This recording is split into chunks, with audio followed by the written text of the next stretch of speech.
При приготовлении сэндвичей главная задача – не пропустить ни один из ингредиентов. Поэтому важно не отвлекать сотрудников во время процесса и тщательно следить за тем, чтобы все было по стандартам. Бригада Бексултана Асанкоджоева должна собрать в сутки 50 тысяч штук сэндвичей. Он, как бригадир, следит за правильностью сборки этого хлебобулочного изделия и за тем, чтобы успеть выполнить план.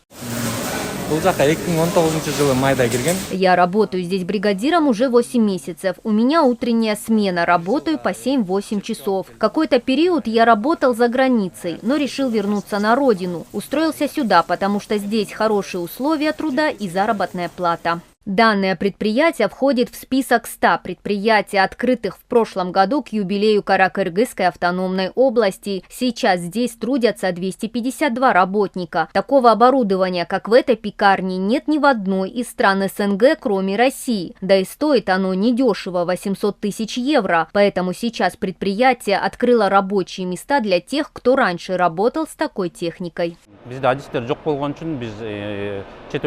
У нас в пекарне работают 12 человек. Для этого они у нас же и обучались. Мы уже подготовили 24 сотрудника. Мы специально приглашали их из-за рубежа. Мы сейчас нуждаемся в пищевых инженерах и технологах. Также нам нужны и те, кто раньше работал в секторе пищевого производства, которые знакомы со стандартами пищевого производства. Я думаю, что в России таких сотрудников много, и нам было бы легче с ними сотрудничать.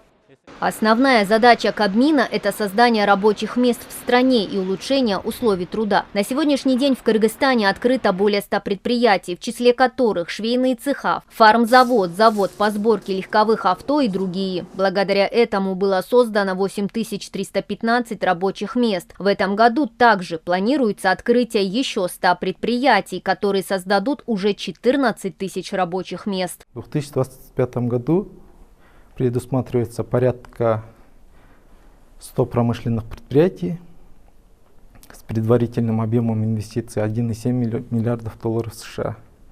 В результате будет создано около 14 тысяч новых рабочих мест. Запуск предприятий предусматривается в различных сферах промышленности. Это, например, производство стройматериалов, энергетика, горнодобыча и так далее. К примеру, предусматривается освоение производства, например, из больших, это стеклотары, Малюсуйский ламповый завод, модернизация Канского цементного завода, фармацевтическое производство, Стандарт Фарм и так далее. Сейчас Минтруда активно ведет работу по трудоустройству безработных. Для этого госорган сам обучает обратившихся к нему граждан. В 2024 году было обучено больше 7,5 тысяч безработных кыргызстанцев. Министерству была поставлена задача создать 250 тысяч рабочих мест. По итогам 9 месяцев было создано 189 тысяч рабочих мест. Было трудоустроено около 18 тысяч безработных граждан. Это по сравнению с аналогичным периодом прошлого года он составил больше 8%. Одна из активных мер на рынке труда это является профессиональное обучение, переобучение и повышение квалификации безработных граждан. Данная услуга предоставляется бесплатно зарегистрированным безработным гражданам.